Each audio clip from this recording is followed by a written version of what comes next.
Good evening to you once again. President Cyril Ramaphosa has wrapped up his two-day state visit to India.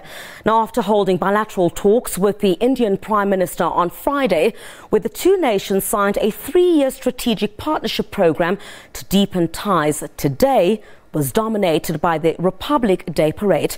Neha Poonia reports from New Delhi. Escorted by the president's bodyguards on horseback, Cyril Ramaphosa and the Indian president made their way to the Republic Day parade. The last time that a South African leader was given this honor was when Nelson Mandela was president. On a day that marked 70 years since India became a republic, the country put up a grand show of its military capabilities. March past by every military contingent saluted the guests. India's firepower on land and in the sky were put on display. There were even glimpses of daredevilry and the world's only camel-mounted military force. The theme for this year's parade was the 150th birth year of Mahatma Gandhi, a man whose legacy is shared by both India and South Africa.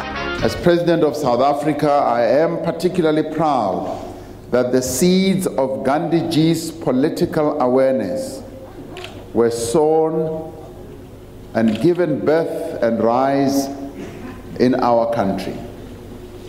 Barely days after arriving in the country, that is South Africa, as a newly qualified barrister, he experienced the brutal treatment of apartheid, racial oppression, when he was forcibly removed from a train carriage that was supposedly reserved only for white people. At the parade, this tableau highlighted the 1893 incident that was the catalyst for Mahatma Gandhi's non-violent resistance against colonial rule. The parade also marked the culmination of President Ramaphosa's first state visit to India. In their talks, Prime Minister Modi and President Cyril Ramaphosa have signed a 3-year action plan that highlights agriculture, financial services and defense as areas of potential. There's also a commitment to expand bilateral trade from the current $10 billion to double its size, increase bilateral investment and simplify visa regimes.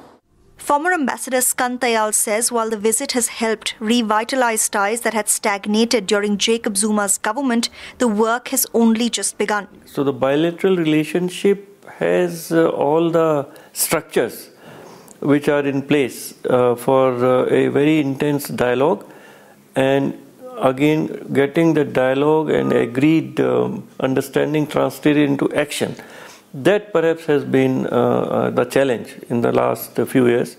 So perhaps there more energy will be provided by this 3-year plan of action.